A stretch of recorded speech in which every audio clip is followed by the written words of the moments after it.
at those wings. He's fully erect back there.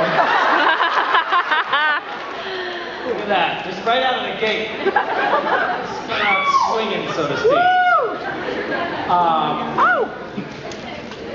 Hi. Hi to you too, of course, but more especially hi to you. How are you? How are you? Thank you. Yes, finally you said something.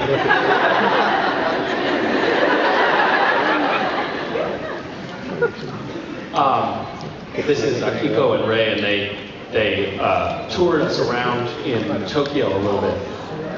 It was great. Thank you. Yeah. And so good to see you. It's been so long. About 2 weeks.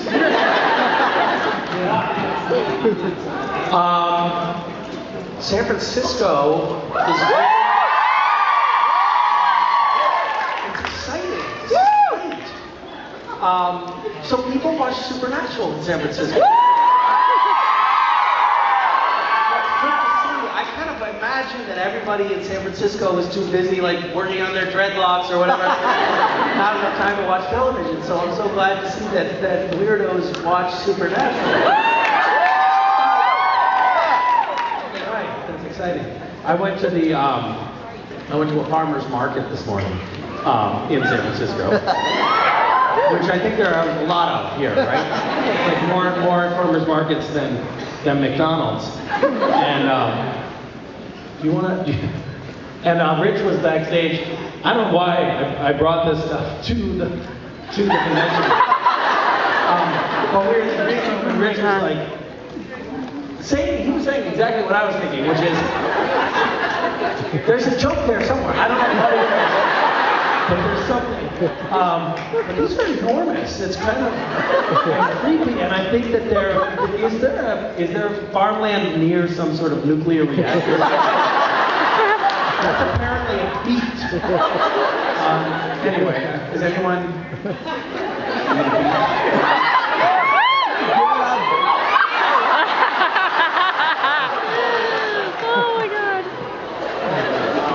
I love that. I love being in a position where you can walk up on stage and you can get a mutant, half-rotten vegetable, and people are like, I want that.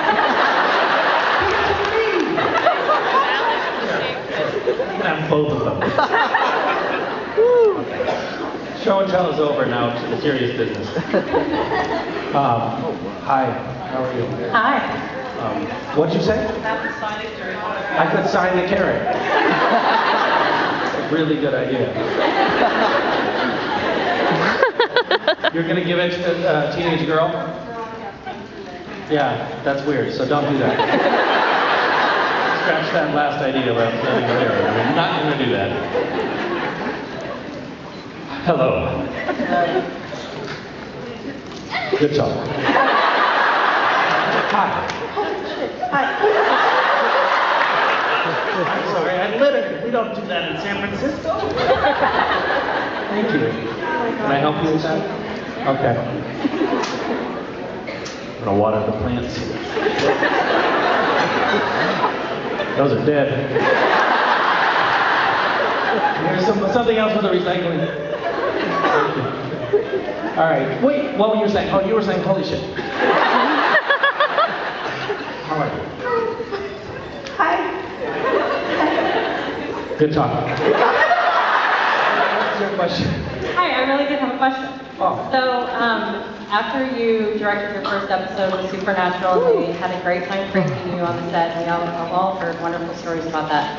I was curious how excited you were to direct more of this.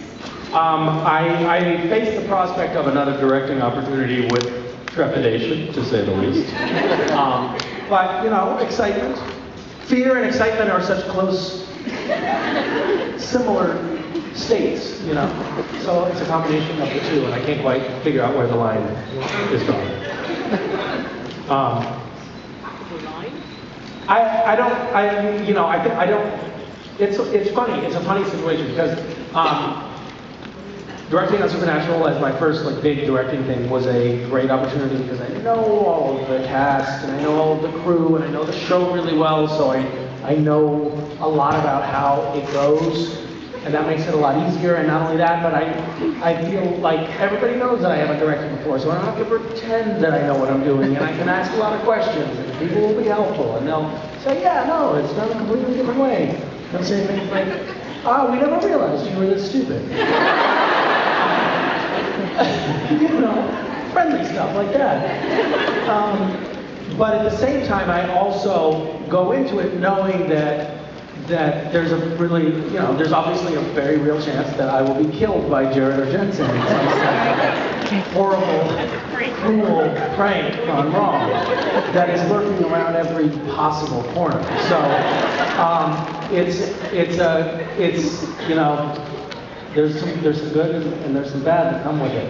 I really did devote this is not a joke, a significant portion of my mental energy to defensive moves while I was directing. All right, I was calculating. I knew that they were going to try to mess up my apartment. If I mess up, I don't know. I just knew that someone told me. Luckily, I had a couple of moles, and they're like, listen, whatever you do not leave your keys lying anywhere. Park as far from Crew Park as you can, and do not let anyone get into your apartment. Got it. Thank you. So I told the person at the desk in our condo building, don't let anyone in. I don't care if they say they're delivering something. I don't care if they say they're my mother. I don't care if it is my mother. They're not going in. And I parked as far away. I was like, I've walked a long way from where I parked to get to the studio because I didn't want Jared to get into my car. Like on the last day of shooting last year, he put a few pieces of fish under my seat. When he knew that I was about to park my car for the next couple of months. You know, what happens in a hot car in June with fish under the seat? So I knew. Luckily, I found it because the car smelled like fish immediately. The story doesn't end as badly as it could, but I knew that real things could happen like that. So anytime that Jared was on set, or when they were both on set together, I was alert. I was like a ninja. And I've told this story before, so I apologize for telling it again. But one day Jared was shooting, and he was in the first scene. And normally for the first scene, we're still there and chatting, catching up on current events. We sort of take our time for the first little bit of the morning, and it takes long enough for us to get to set that they usually like to block that scene without us if they can, so that by the time we get there, they're actually ready to shoot. And Jared, we were getting ready to block, and Jared shows up on set. And everybody, not only me, but everybody was like, oh shit, what's he doing? What's he doing here? Dude, Jared's. And we all knew, like, something's wrong. Something is dead wrong, because Jared does not come in for a blocking when he doesn't need to, so watch your back. And I actually think he was just trying to scare me, because he didn't do anything. But he knew, the fear was palpable, and he knew that I would have done it. So, anyway, thank you for bringing up that. What? So wait, what did you say? I'm sorry. I said, hi, I have more words to say now. I'm not as nervous.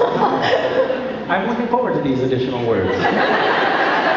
If it finally came down to it, and Cass was face to face with God, what would he say? If Cass was face to face with God, what would he say? Probably something along the lines of, where were you? And where have you been? Although I have the feeling that Cass does have this ultimate deference to divine things, so he'd probably be like, can't wait to hear the stories about where you've been. I don't think he's going to be mad at God in the final analysis. when God shows up. Yeah. Not, I said when. Now everyone's like, oh, he's coming back.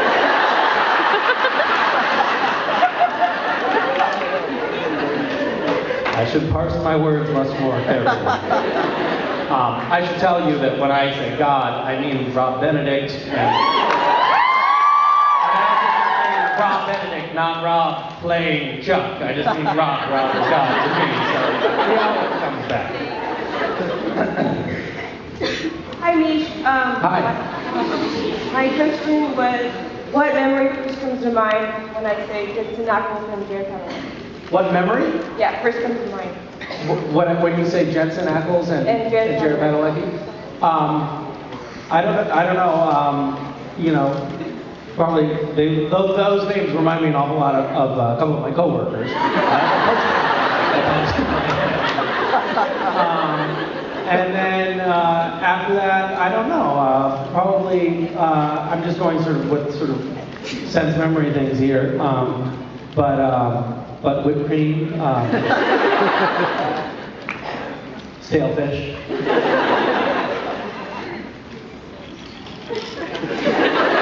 How about you? Do you have any memory? Do these things? Cupcakes. That woman over there did, and I sat on one.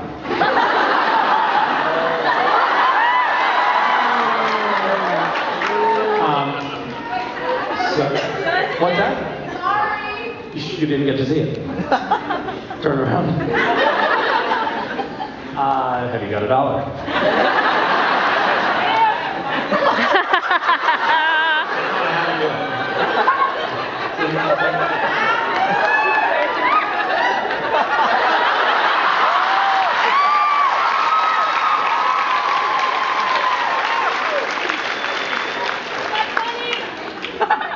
There's a 20 in this for me?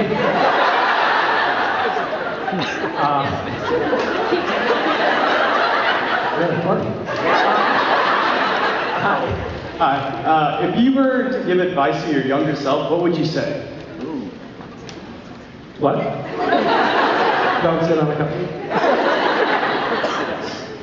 In 2015, the early part of the year, there'll be a cupcake party.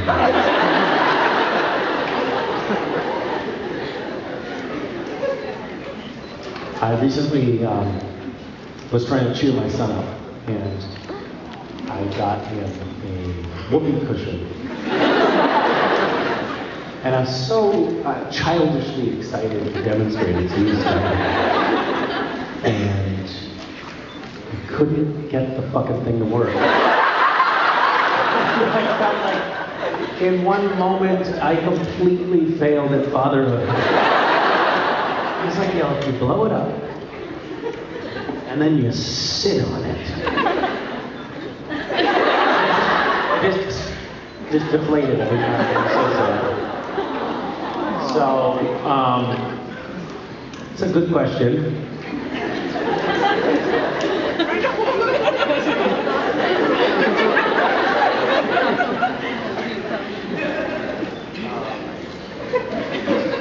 I love that you asked me about, like, what would you tell your younger self, and I immediately start talking about whoopee cushions. Maybe that tells me that I would tell myself, grow up. I don't know, I'm going to try to come up with a good answer for you.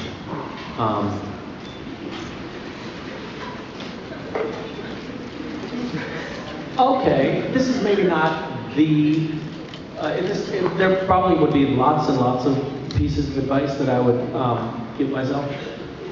One of them is don't get distracted.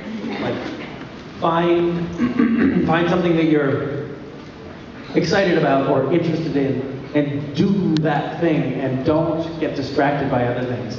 And don't get distracted by perceptions of what you should be doing or what the prudent or practical thing to do is. Just fucking do the thing that you're out to do, and you'll save a lot of time and you'll probably be more successful. I think that is true.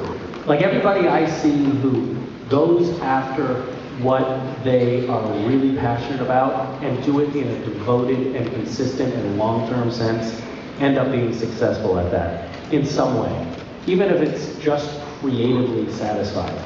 And people that hedge and play it safe and dabble don't do quite as well. There's this, I think it's a Buddhist parable. It's a parable of some sorts, but it says if you're walking in the desert and you need water and you start to dig a well and you go down 10 feet and then you decide, I'm going to dig a well over here, and you go down 10 feet, you dig a well there, and then you change your mind and you dig over there and you do another well, you're never going to get any water. At some point, just stop moving around and go straight down.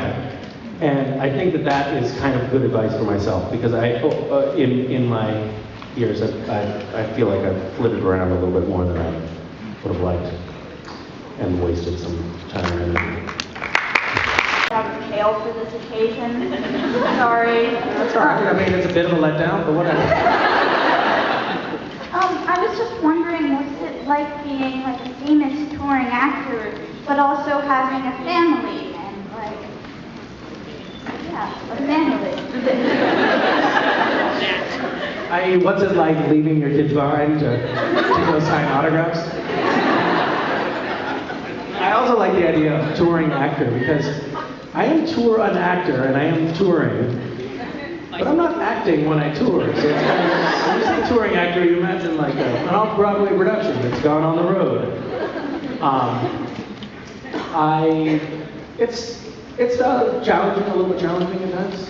Like we've had some difficulty with it. I think West, my son, used to get mad at me when I would come back from being away, and like I would come home and he just wouldn't get up. It was really heartbreaking, or he would just kind of be visibly mad at me, and that's hard. And that was compounded by the fact that my wife was the same way.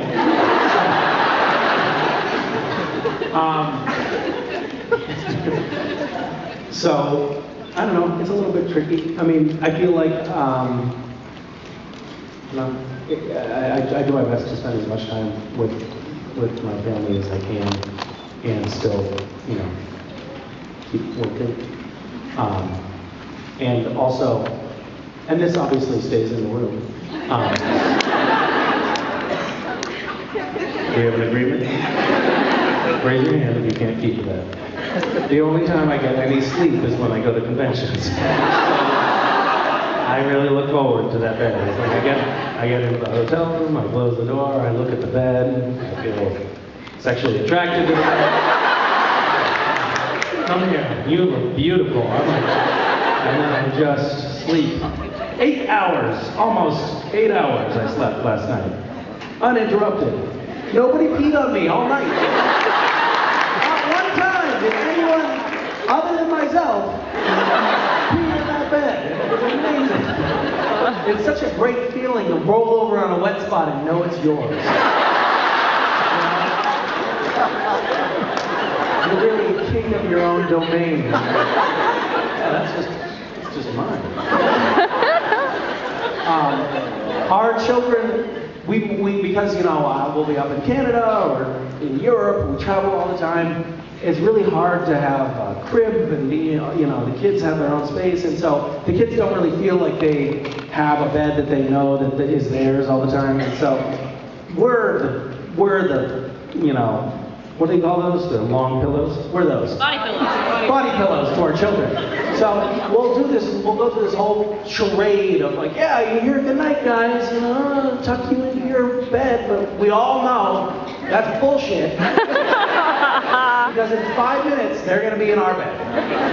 I don't know why we continue to pretend. Like, we'll book a hotel room and be like, yeah, so we'd like a small bed for the kids. We're fucking lying to you. Basically, because the kids are not going to sleep in that bed at all. They're going to climb into our bed, and they're going to use us as punching bags all night long. And they will do that. It's the weirdest thing. For some reason, Mason, to soothe herself when she goes to sleep, will literally say, I want to punch you. And it's be 11 o'clock at night, and you're... And yes, she's small. It's not going to, leave long-term damage, but it sucks. Environment to sleep in. And West goes for, his thing is, he wants to be perpendicular. So whatever angle you're at, he's at the opposite of that. And no matter how big a king-size bed you have, there's 4 people, plus we put these little pillows on the edge of the bed so they don't roll off and break their skull on the floor. So really it feels like 5 people, and then you have to factor in the wet spot, which is all on the bed. So there's 5 people plus a wet spot, and that's really cramped conditions. And so you're always just like this, and you're just waiting for it to be morning, and you're just thinking about your next convention, and now you have a whole bed all to yourself. In the bed, and they have to come into the bed. And you're like, well, that's a hard plastic dinosaur that's very large and has spikes. Are you sure you want to cuddle with that tonight? Yes, I'm sure. And are you sure you want to have your bottle that's full of milk, which we ever to a person know is going to end up on the sheets and not in your mouth? I will not let go of my bottle. I'm holding it. You're not going to spill it, are you? No, I am not. Another lie. So for all of you that don't yet have children, there's so much to look forward to. Namely conventions. Hi, so it seems like there are 2 very distinct Castiels. You know, There's two what? 2 very distinct Castiels. Uh-huh. So you have human Castiel, mortal, he's flawed, he's weak, he dabbles in heat, he's hilarious. And then you have deity Castiel, who's very strong, kind of pops in, saves the day, doesn't have a lot of weaknesses. Which one do you prefer and why? Well, I don't know the show very well, but there are actually more Castiels. You know, there's God Castiel, there's Crazy Castiel, there's Leviathan Castiel. Okay, all right, but that's catch-all. Okay, fine. Oh, well, I like them. I mean, I'm going to be very political here because I don't want to offend either Castiel, but I can't believe you said you liked deity Castiel more than you like me, man. I'm sorry, Steve. Steve is his name, right? Yes. It's been one of the things that I like about the character and that has made me want to stick with it for so long, for almost a decade, is that it changes over time. Like there's always something new going on with Castiel, and you get to explore different versions of it. And with the exception of Leviathan Castiel, I think that there was a thread that ran through all of the Castiels, and not just the actor playing them, but that there was a sort of core essence of Castiel that carried through in all of the characters. And that was a lot of fun to play that through line and to mess around with the different sort of cloaks that he wore. And, you know, I would have loved to have played with the human Castiel for a bit longer. I thought I had, you know, maybe a season's worth of that in me. But you know, it didn't serve the story of the season, so there you go. How's that? Pretty political, right? Where is that located? They should do that.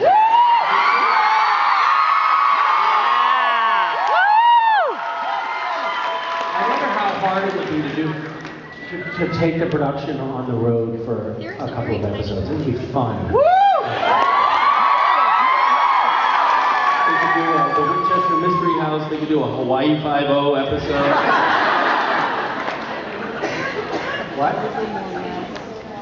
Oh yeah. I didn't see that. Did the Brady's go to Hawaii? Are you Hawaiian? Oh, great. All right. You can hook us up. You can be our Hawaiian pimp. So my question is whether or not you think the Jesse Turner character should come back to the show, and if so, how powerful should he be, and should he be good or evil? The Antichrist. The Antichrist. The Antichrist. Jesse, the Antichrist. It turned into Yes. everything here. We talk about this character often. Jesse Turner? Yeah, the boy Antichrist. The Antichrist. I know. I ran into somebody on the street the other day, and they were like, "Hey," and I was like, "God, hi, hi."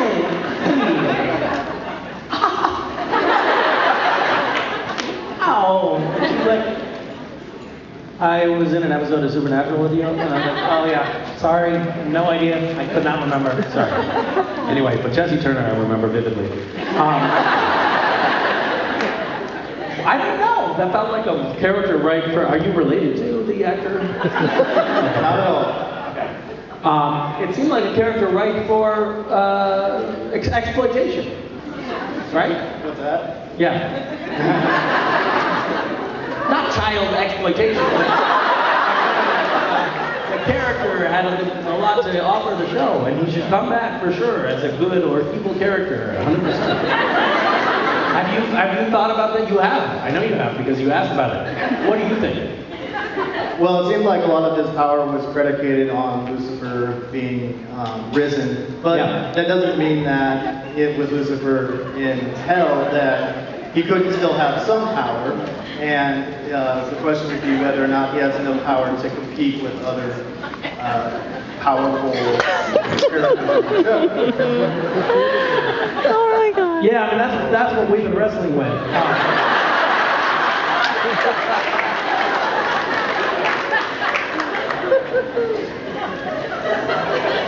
I keep telling them, like the writers, they keep bringing up, like, oh, let's bring Jesse Turner back, and I'm like, well, guys, hold on.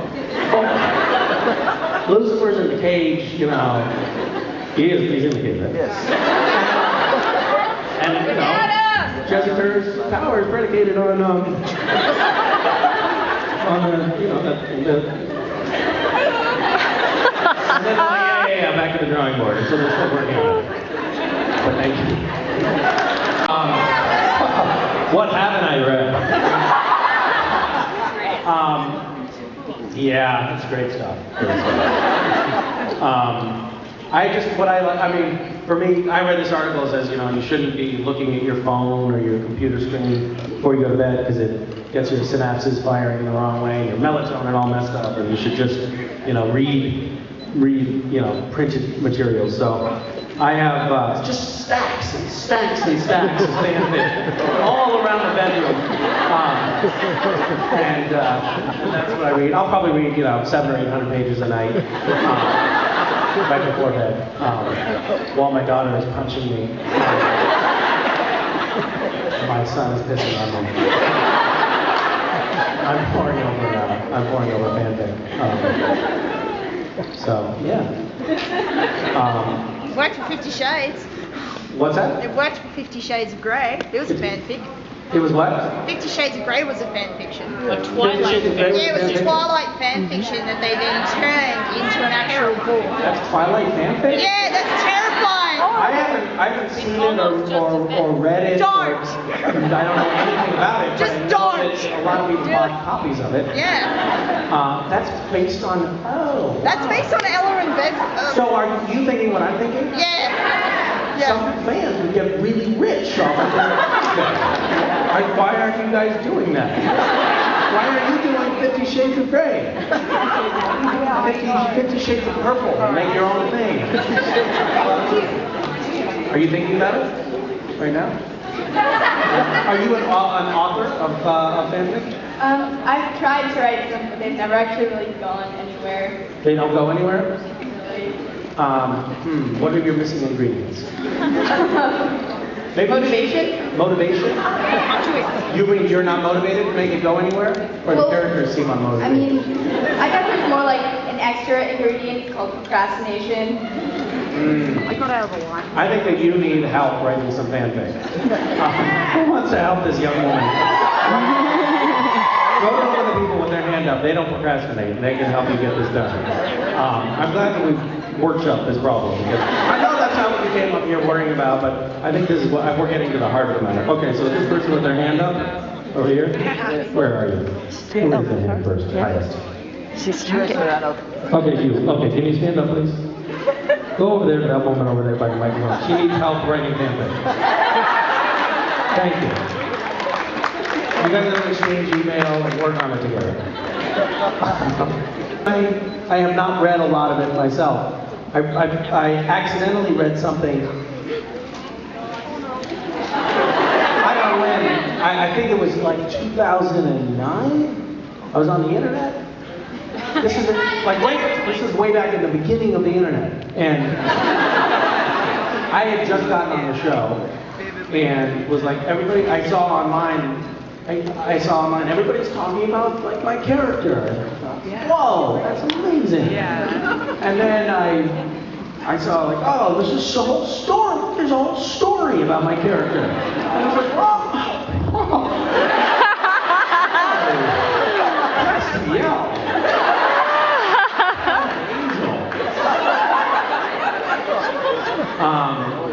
Yeah, good question. Really good. Perfect. Hi.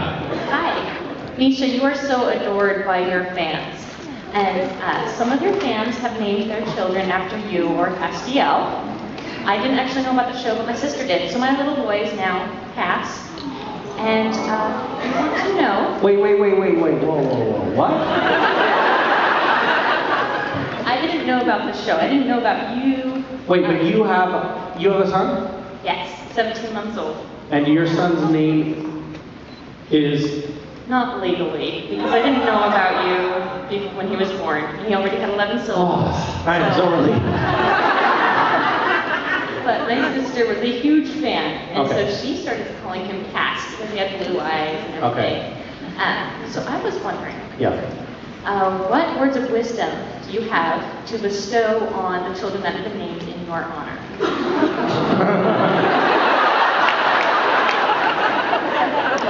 You have the dubious distinction of having asked a question that I may never recover from.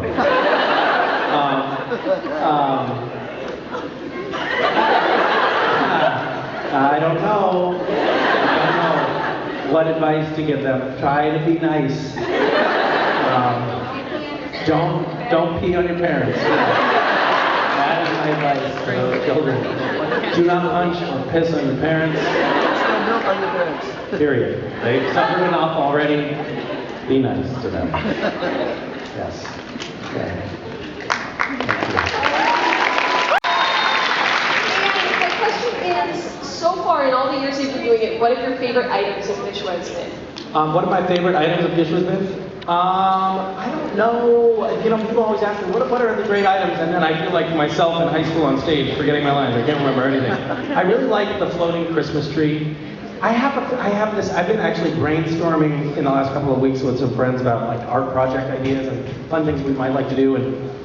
We noticed, I noticed that there was a theme that ran through like things that I get excited about. And there are things that are a little bit disruptive and, well, frankly, illegal. So, floating Christmas trees was one for me because I just thought that was so cool. And then when there was that news story about how like they had to stop air traffic because they were afraid planes were going to hit Christmas trees. For me, I don't know why that was like so triumphant. I love it. It would have been horrible, obviously, had a plane crashed because of it. I'm not in any way advocating downing planes, but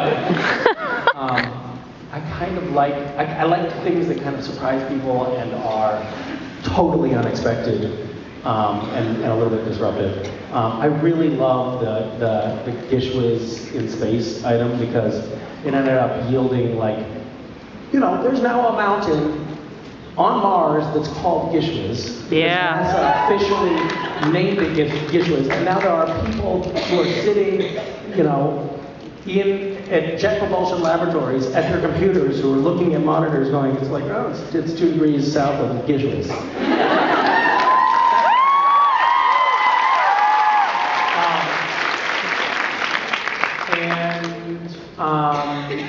I don't know. And then there's another category that's not disruptive or illegal, but just totally bizarre and a little bit humiliating, which I also like. People covered in pet hair, those images to me, I couldn't look at those for weeks. They're hilarious. People would go to the pet store and you don't have to buy like disembodied pet hair. It's free. You go to a pet grooming store, you say, would you mind parting with some of your hair? They invariably apparently say yes, and then you can glue your body in this disgusting, like abominable cat man thing. And then, Oh God! It's amazing to look at. But I'm excited about it. Who raised, can just by a silent show of hands, who has participated in this? Silent. What was hard about that request? Silent. I don't know why I wanted silent, but okay, by a vocal show of enthusiasm. Who thinks that it should be like 4 or 5 days instead of 7 days? A few people? No. Need every last People second. think it should be a full 7 days? Oh God, yes. I'm afraid that's too long. That's too long. You realize these are all unemployed people that are shouting out. Listen, 7 days. I've got nothing to do anymore. You're like, no, you're angrily employed. You are a teacher, so you have August off. No, I was moving to a brand new campus during Week of Gish Whiz, and I did both. Oh, all right. More time. Make it 2 weeks. Shit. Hell of them. Make it all year long. Okay. All right. Wait, did you? Oh, you asked the question, and I said I answered. Okay. Cool. Okay. It is fun. I for some reason love that thing because it's so much fun. People, the stuff that people do in the scavenger hunt is so amazing. Some of the art that people produce is so astonishing. Sometimes, this is not a joke, sometimes when I'm feeling like a little down on myself or something, I'll go and look at pictures and be like, this is awesome. This is fucking good. Good to see you. Hi. I was wondering what's either the most bizarre or the funniest request you've ever had during one of your photo ops.